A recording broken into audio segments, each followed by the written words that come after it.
Welcome everyone to another very special Legends and Lectures. We're back with Howard Williams, and we're here to talk about the history and future of the D word that YouTube doesn't like. The unalivement of humanity through the inevitability of our mortality.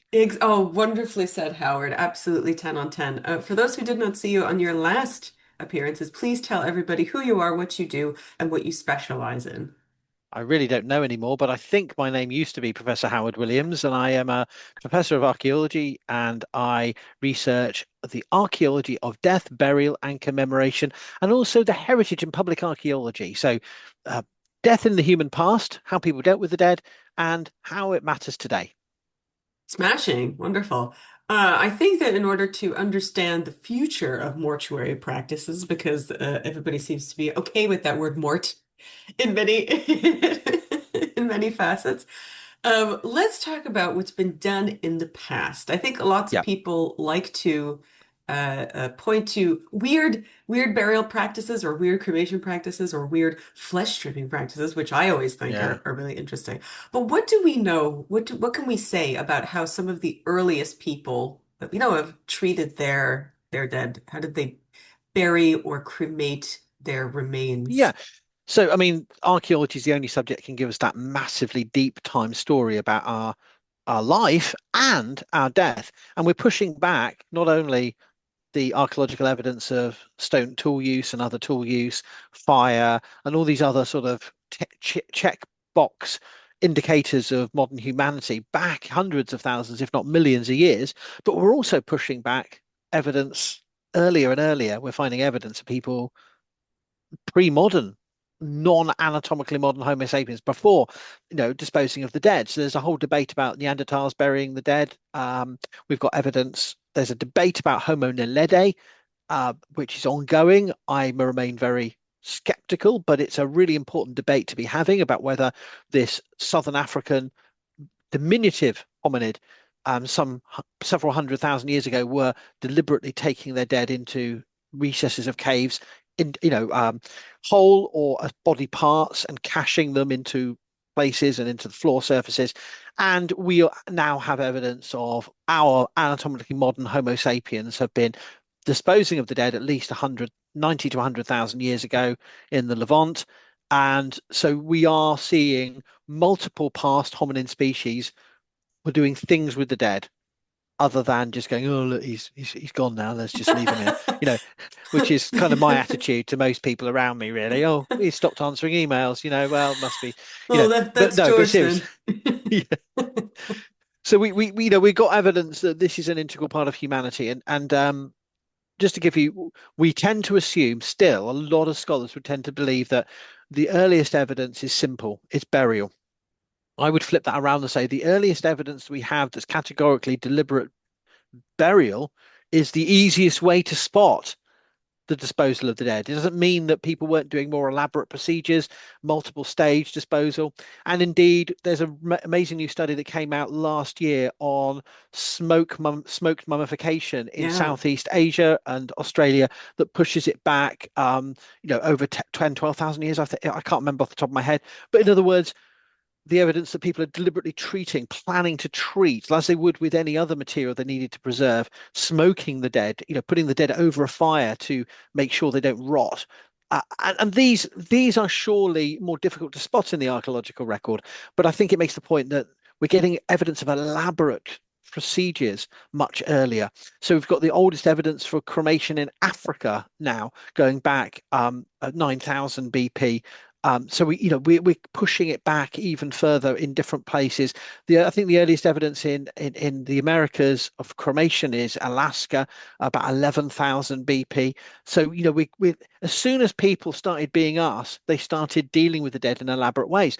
And so archaeologists can chart that story all the way through ancient complex societies and right up to the modern world. And part of our remit as archaeologists of death is looking at our death ways, how I hate to use the word Western, but global North, or which we say globalized modernity, has commercialized, has dealt with massive population expansion, urbanization, and how different material cultures, spaces cemeteries and disposal methods have adapted, and it's not always driven by utility, but utility and spirituality all interact in complex ways. Death is about society, economy, politics, religion, everything in between and around. And so all I can say is it's the subject of many books and many studies, but people, there's no single way of disposing of the dead. There's no simple primitive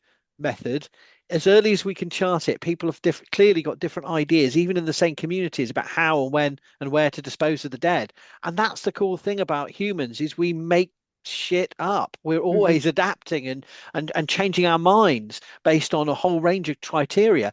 And that's in many ways, while there are many things that are odd about the past, very different, we don't tend to, in the middle of a Canadian street or in a British field, start leaving, hacking up our bodies for vultures to eat or something.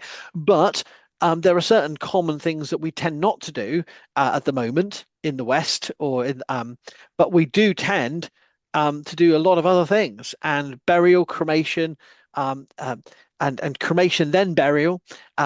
Burial, then exhumation and reburial. There's so many different ways in which we dispose of the dead we can chart over time. Yeah, there's even things like in Maze How, or was it the red lady or red person now?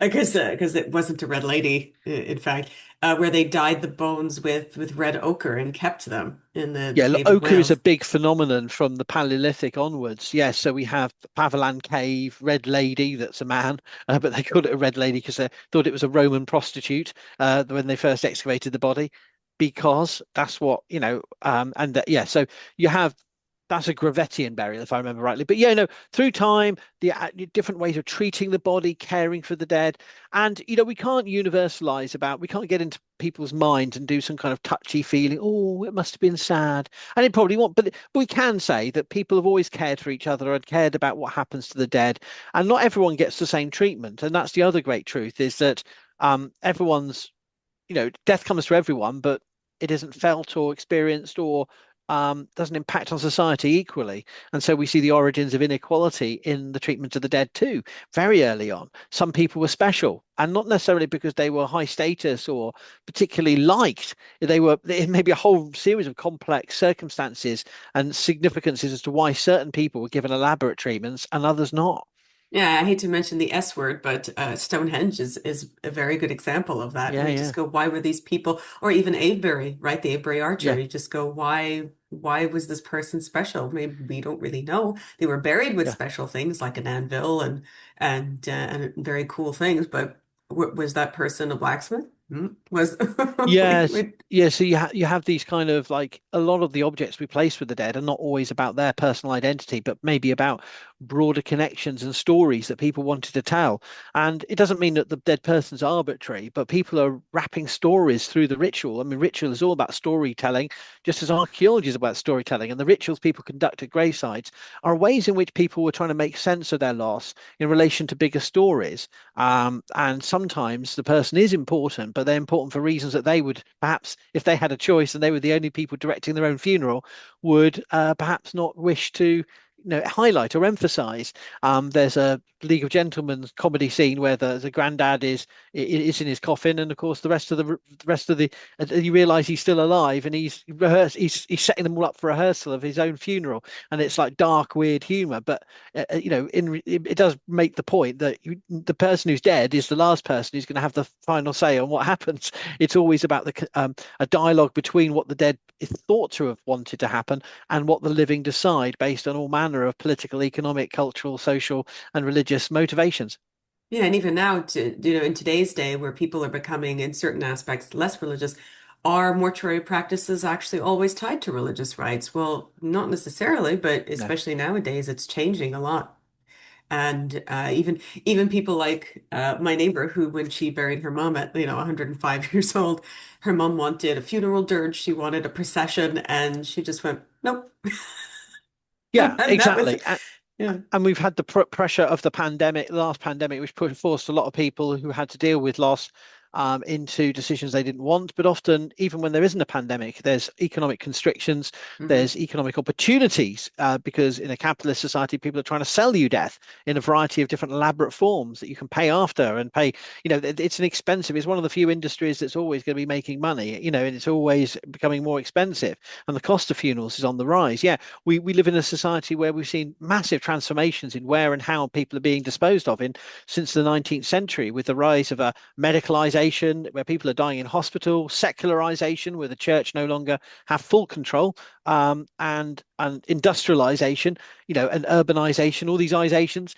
Our society has changed so fundamentally that we see shifts and major fundamental changes in what's happening to the dead. And that's part of the archaeological study. We overlap with historians and anthropologists in studying the death ways of recent centuries. So that's one of my sidelines I'm less well known for, is doing some research on modern death ways and the material cultures, because while historians may focus on some of the written records and the parish records or the cemetery records or the landscape design aspects, geographers and anthropologists and others will look at how people experience grief and deal with death. Archaeologists can just look at the material data. We're not digging up people's fresh graves, but what we are doing is observing patterns in the material practices of what people do, the flowers they leave, the choices of design of cemetery space. And so archaeologists are one of the many disciplines looking at our death ways in that deep time perspective. That's actually been a question here, which is since we are quote unquote running out of space, Yeah. they've asked, well, at what point does a burial become archaeology? So what do you think, Howard? Yeah, so I mean, there's a legal, it varies country to country because usually you lease your grave. And so archaeology is, there's different ways of defining this.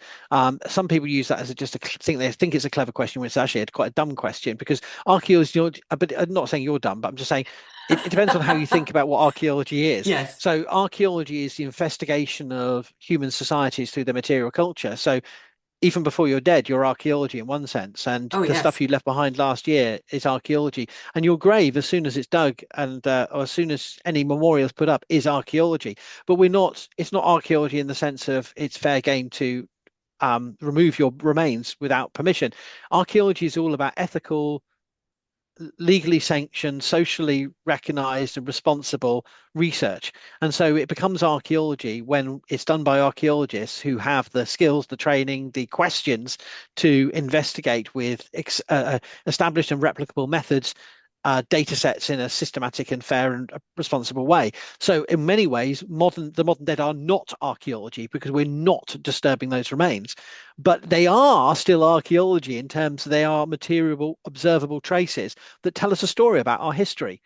So there's not a moment. What I'm answering is actually that there is simultaneously a Schrodinger's archaeology with the dead, is that you are not archaeology and you are archaeology depending on how you frame it.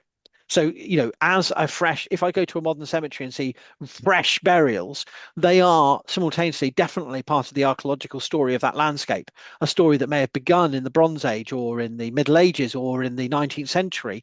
And those new additions are part of the culturally, socially significant connections of people to that place. So they are part of the archaeological story, but simultaneously, we're not digging them up. Yes. Mark, when we had on Dr. Smitty Nathan, she had asked, what is an artifact?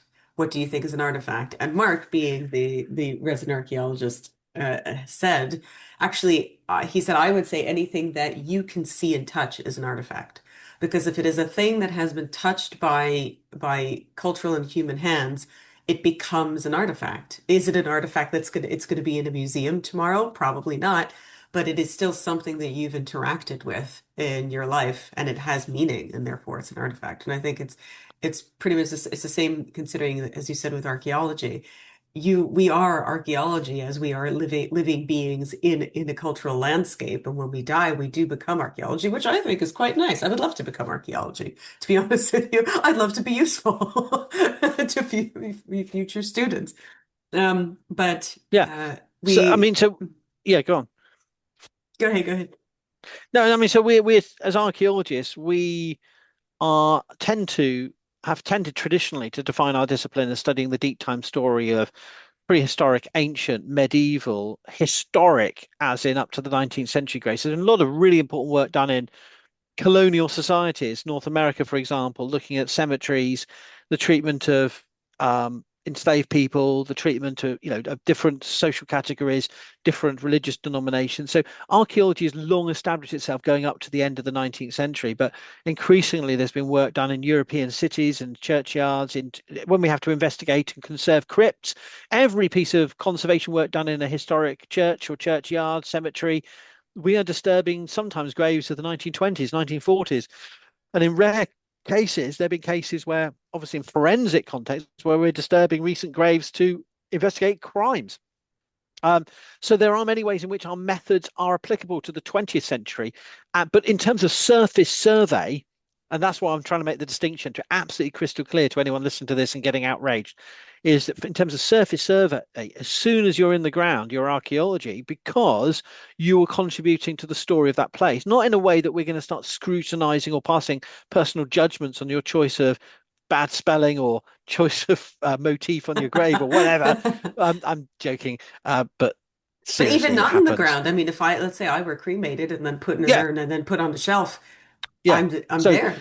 doesn't happen much in the UK on the shelf, but we there are many European and other places where columbaria, where you're above ground in the Hmm. cemetery space, but also at home. So your cremated remains as part of lived space. No one's going to be barging into your house, doing a sort of SWAT team sort of or ice raid, give us your dead, freeze, but we Bring are. out your dead.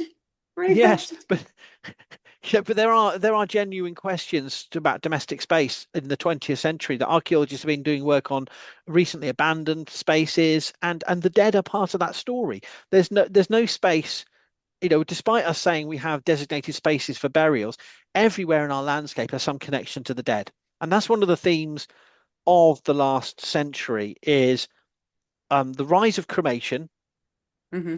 as a big movement that began in the late 19th century, spread worldwide, inspired by many different motivations, medical, sanitation, but also nonconformism and inspirations from the ancient world and the Orient, using the British, the Orient, the East, the South Asia, East Asia. Um, Rise of cremation as a solution for urban cremation, but also many other factors, motivations. Then the post-Second World War, particularly 1960s, 70s, woodland, green, natural burial movement Hmm. sees the development of sort of woodland space or farmland space away from the traditional cemetery space. That's been another second wave of 20th century change, and broader three other factors that I think are important to bear in mind that are nothing to do with the grave itself. Firstly, there's cenotaphization. It's a term that I've seen used by a number of sociologists and historic geographers. The memorialization away from the grave. So we've seen that almost every part of our landscape, from football grounds to um, seasides to historic monuments, can be and is used for the scattering of ashes of pets and loved ones, but also for memorials. So park benches, Hmm. seaside benches, benches are everywhere. Memorialization, and then on the top of that, in the last 40 to 50 years, the digitization of death and the rise of the internet, people wanting digital spaces, digital memorials, digital, and basically we have whole social media platforms that are mainly the only people living on them are bots, Zuckerberg and the dead. That's basically what Facebook is. It's like a massive, massive It's death becoming platform. as they say, a digital graveyard Yeah, because they, after yeah, you die, they don't shut down your account, and no, so they leave it up. They say that they will take it down if the person's family provides evidence, and then they'll delete it for them. But many people actually leave them up, so this way, if there's a birthday or something that comes around, people write messages saying thinking of you or remembering you, that kind of thing. And it is becoming a digital graveyard, yeah. absolutely. And the final one I just wanted to put out there is in terms of material culture and spaces, a lot of people's mourning and connection is with morbid culture online and in entertainment media.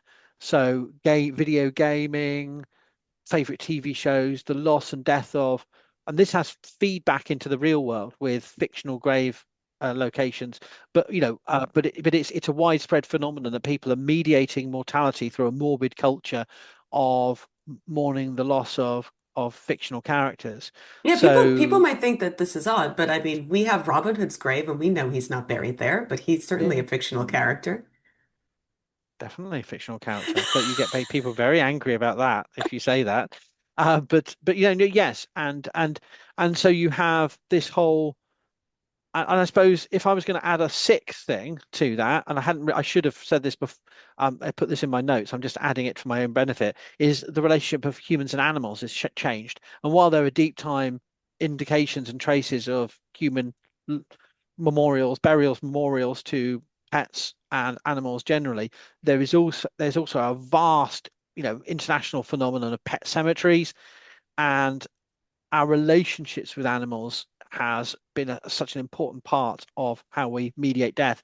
So all of these come together. These are all strands in a broader how our death culture has deep roots. We find evidence of people burying pets thousands of years ago, but so it's not as if this is all a new invention. Cremation isn't new, but the rise of modern cremation is a distinctive phenomenon. Likewise, burying people in farmyards and near settlements is nothing new, but the natural green woodland cemetery phenomenon is a distinctive iteration. Sedimentization isn't new. People lost at sea, people buried far away and memorialized at home goes back to the ancient world and before. But I'm talking about the specific 20th, 21st century phenomenon, and digitizing the dead. And morbid culture isn't new. Having stories that mediate how you think about death and the dead. But all of these are nothing new, and that's what archaeology can show, the deep time story. But we see these themes pushing through as really important at least from my archaeological perspective. I haven't got a thesis on this. I'm just sort of thinking of thoughts in a thinking way It's with my interesting that you mind. say that about the benches because I have one outside to a lady named Mary Stark. I have no idea who Mary is, but it's in memorial of Mary Stark, and so I know who this person's name just because somebody made a memorial bench for her. Do I know that her ashes are part of the making of that bench? That I don't know, but everybody sits on it every day, so, so I hope It not. it's it's fascinating, isn't it? Because we participate in other people's mourning, and that's the Yes. thing about benches and cenotaphs, trees, Hmm. um, statues, and this is why they're sometimes contentious if they're political figures, because some people get very angry, and rightly so, when they're forced to participate in the public recognition of some particularly odious people. But also, people rarely get so angry about just a bench with a name on it, but it's part of a spectrum of ways in which we're interacting with other people's mourning all the time. Whether it's in sporting contexts, in parks, in railway stations or bus stations, there's always memorialization. It's interesting that Um, you say that because here what's becoming popular is to have your ashes put inside of a one of those earth urns, I guess, I suppose, yeah, and put under a tree. And they're yeah, doing this because at least the laws here in Canada state that if you have remains and you know there are remains there in a public space, you cannot sell that property to be lived on. And so a lot of people are asking it's just their protection. yeah, exactly. And so a lot of people It's are like asking, newts. it does. It I don't know actually, about that, but the whole conservation, you've got to protect the newts. If you can find newts on a piece of ground, then they can't build houses on it. I'm simplifying massively, but it's the whole, conservation, you protect the land through something that legally they can't remove. Yeah, so people are, in the park where I live, they do have remains under some trees and around the trees that are so many of them are about 200 years old. They have a little plaque, obviously not planted into the tree, but like a necklace around the tree, and where it says whose remains are under that tree. And for 30, I think it's 30 yards around is the current legislation. You cannot build any building on top of it. And so a lot of people are doing that in order to protect national parks and make sure that they're there for as long as the law exists. And I think that's pretty interesting. And if you want to, you can go see that person who's part of a tree, and just enjoy their presence and thank them for saving the apple trees that are right beside our house. So I think it's interesting that people are, as you say, nothing is new, but people are really thinking about it. I think also people have misconceptions about how certain people chose to deal with their dead, especially things like Vikings, where, people think, oh, everybody had the boat on fire. And you just go, no, they did not have the boat No, on fire. no, the thing is, there's many misconceptions about cremation as my particular fascination as the modern world, because cremation, you can have woodland burial of an Mm. inhumed body or a cremated body, is the kind of example you're talking about. Cremation is often seen as utilitarian. It does facilitate the transportation, reduction of size.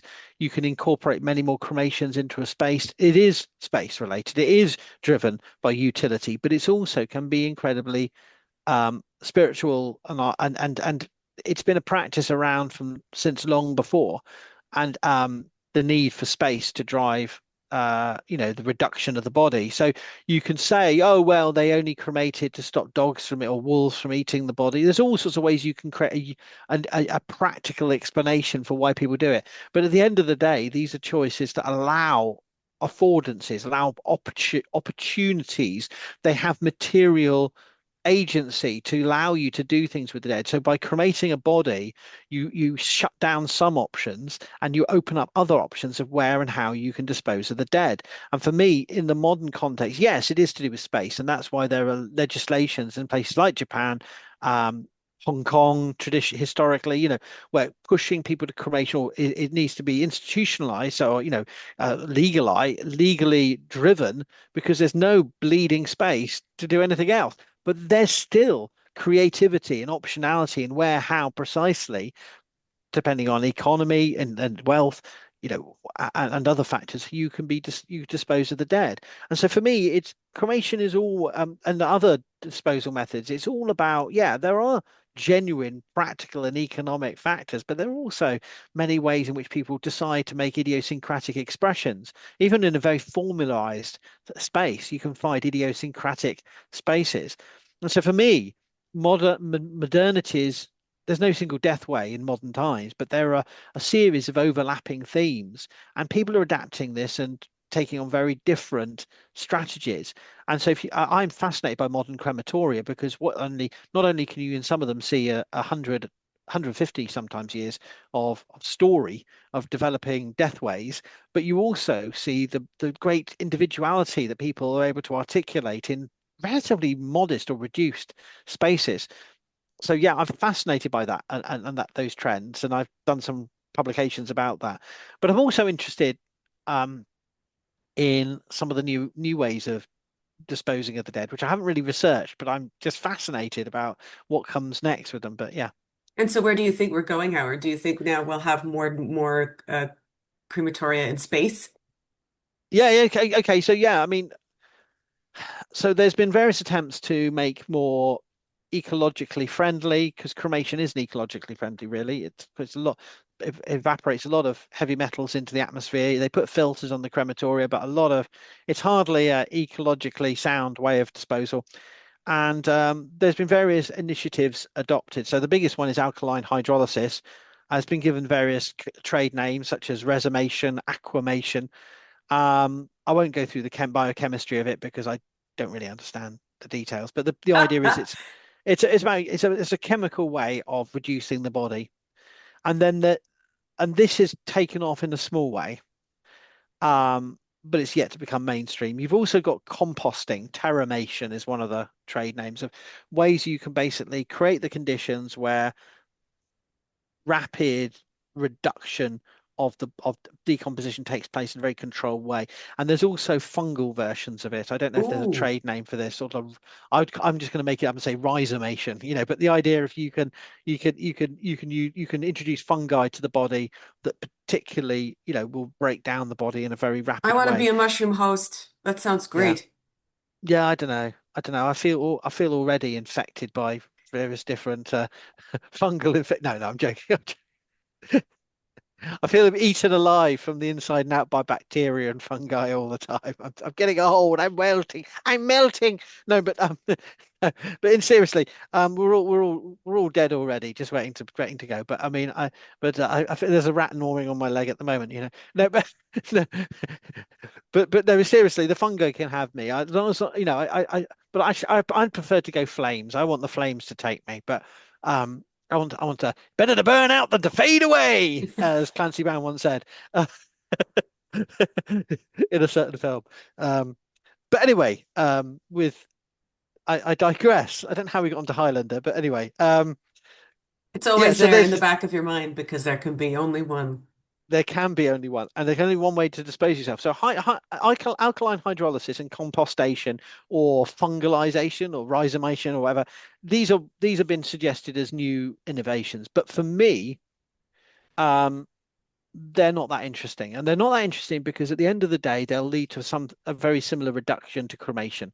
So I suspect, and this is a very hyper conservative small c way of looking at it, I think that however rapidly those become adopted, and the advantage might be that they're seen as less offensive to particular religious groups who have tended to see cremation as offensive. But I'm not up to date with all the debates there. But I wonder whether some of those methods might be a way round some groups, particularly Muslims, Jews, who have tended to, and Catholics, though cremation is legal and sanctioned by the Catholic Church, but there's a traditional cultural reticence. I wonder whether some of these new methods might be seen as amenable to those groups or not. I don't know. But I think overall, it'll make no difference because the overall trend is towards cremation-like reduced bodies and what we do with them. Other methods are available, burial at sea, but we've got a massive pollution problem anyway. I doubt that'll be acceptable on a global scale. With plastic pollution, but also do we want corpses floating around? Or burial in rivers. I don't see that coming back in a modern world. Excarnation, I can't see happening. Zoroastrian sky burials, Parsis. No, I can't see that being taken on. I want to feed the crows, but I don't think we could do it on a mass scale required in a hygienic and sanitary way in a modern environment. I They still can't do see it. Zoroastrians, they still take the bodies up to the mountains and yeah, yeah, let yeah, yeah. yeah. And I'm not passing judgment on that. I'm saying that I can't imagine a in the middle of New York City or in the middle of sort of Coventry or wherever it may be, people setting up towers and Uh, having, mm. thousands of pigeons and then as well as the fact they'll be pooing everywhere and bits of body falling off, I can't see it being amenable. And even if they're in the countryside, on top of a Welsh mountain, wind farm, pile of corpses. I really don't see that taking on. So I think we're left. I don't think cryogenics just freezes things down and doesn't do anything. Open air cremation, even more environmentally problematic. Space, it's too expensive. I mean, most of the stuff Well, but going what into if we build space. a cannon though and just shoot just shoot Like, you up? today's fire will take 1,000 people into. I mean, it's possible. I mean, I think it's just for the rich and the stupid, isn't it? It's just for the Shatners and the Bezoses and the people who want to go up in large phallic rockets into near space and go, oh look, it's big and it makes me feel humble for a second. Let's go back and make more No, money. but you You you know, know what I you do? You need to put all the ashes together in a little cannonball, and you just need to make one cannon that will break the Earth's gravity and just shoot it all the way up and well, I think and there's let it other keep options. I going. mean, I think Hawaii and Iceland should take on the global vulcanization Ooh, I industry. want that. I think I want to Yes. join the lava. I mean, I think there's there. I mean, I really don't think that taking on because of course active volcanoes are dangerous places, and I can set up a kind of you can imagine a Mustafar type sort of Sith Lord structure of a creation where they sort of put the bodies over, sort of But a we need a lava conveyor floor. belt that goes up the Yeah. flow, and then you just As long as you there's stick. the ominous Sith music going, ooh, ooh, But you're how at the many bodies bottom. have we disposed of today, my apprentice? That type of thing. But I don't think that's going to happen. I'm being silly here, but so I But I think think it's going that's to a come great down. idea. I would love that to have a conveyor belt at the bottom of a volcano. I mean, Fujisan is not active, but I would love if he were active. I would love for them to put because you can walk up him, and so I would love if they had a conveyor belt at the bottom and they just wrapped you up really nice, and then they just very slow, yeah, exactly, just the slow ascent, Cable car to and the then next world. yeah, and Yeah, you or just yeah, go no, in. I think, but what I'm trying to say is, in all reality, we're looking at variants on cremation or rapid reduction methods as the future. But for me, that's not a future that's dire or dismal for the dead, because I think there will still be lots of options of how we digitally, cenotaphically, in other words, away from the place of disposal, and um, also many ways in which those actual places of burial might be developed. So I think the future is versions of rapid reduction, ization, different terms we use. And the question is, therefore, how do we contribute to thinking about, how do archaeologists contribute to thinking about what do they look like? Where do we get the inspiration for those ideas?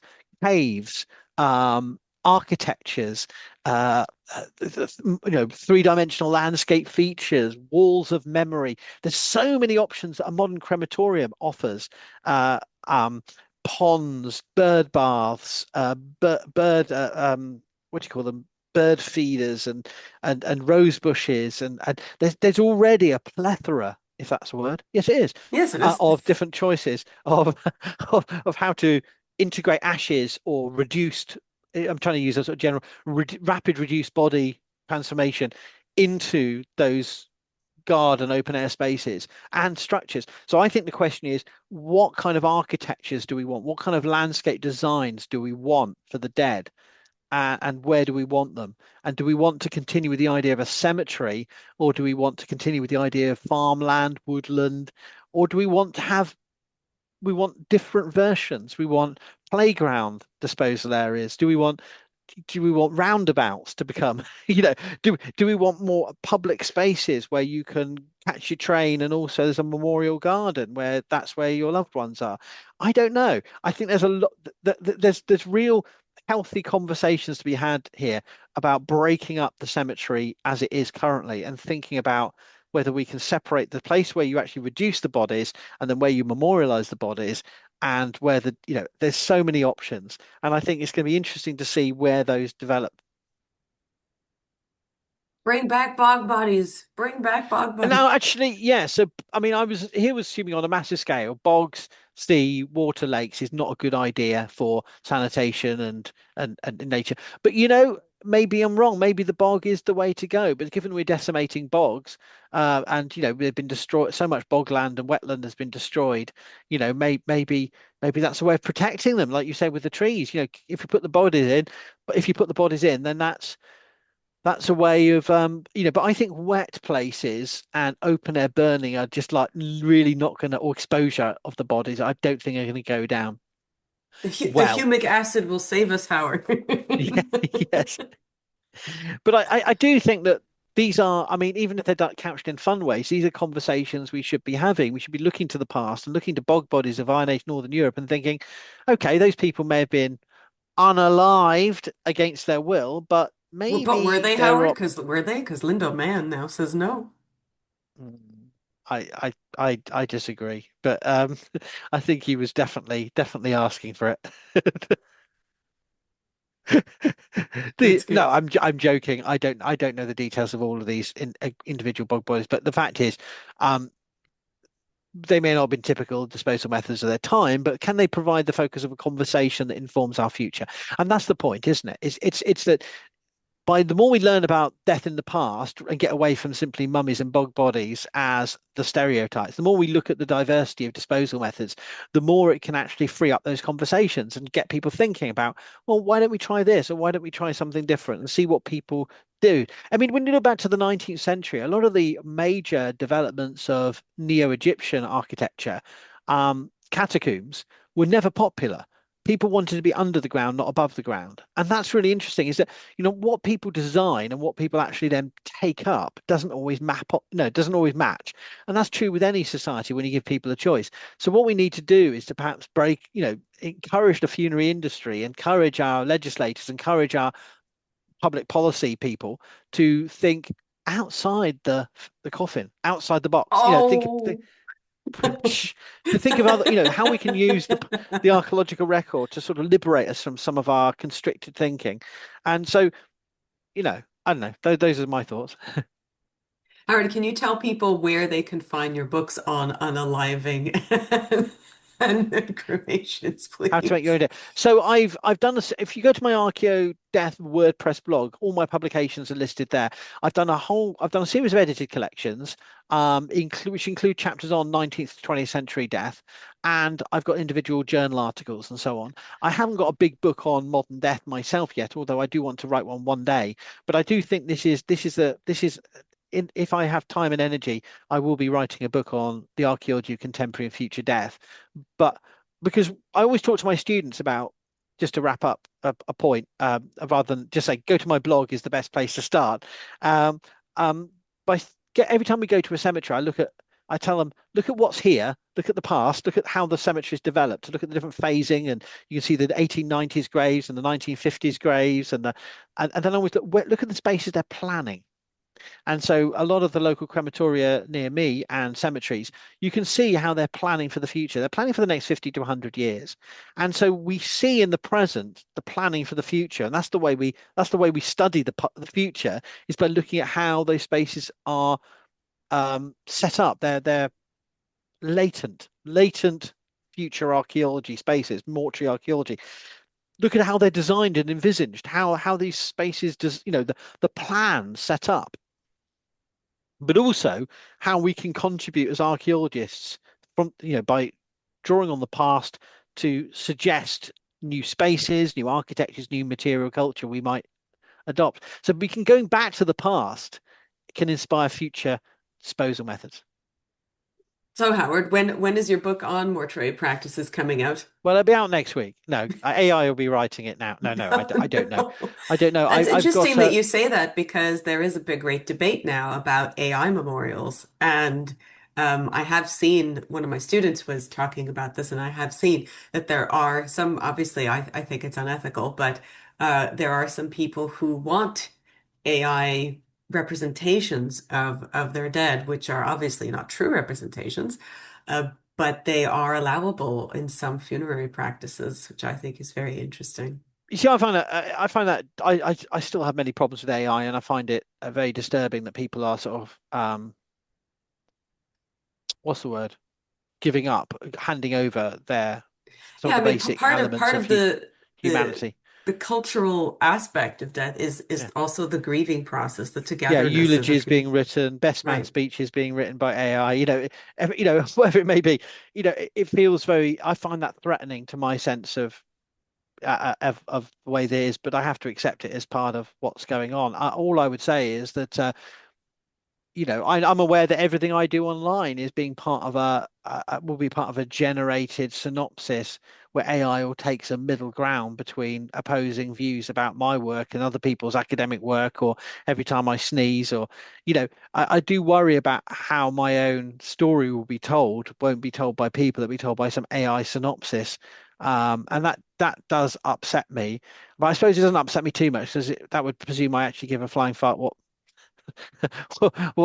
people think anyway. But I suppose the point is, it saddens me when people are reduced to simply. But then I'd have to think from another perspective, aren't all memorials selective tellings of a synopsis? Even the most detailed 18th century biography in a grand church monument is all about how he was the most distinguished public servant, the most beloved, loving father, dedicated husband, and loyal to the king, and these things. And probably he was just another sponging, brandy sucking toff who just sat around in some colonial position for 60 years, bothering the locals and causing misery. But so isn't that always what isn't that absolutely symptomatic of what we've always done? We're just handing it over to AI to do that work. Sorry, that's just some thoughts. And on that depressing note, thank you, Howard, for being. No, always a pleasure to be depressed and talking about We are the the Walking Dead.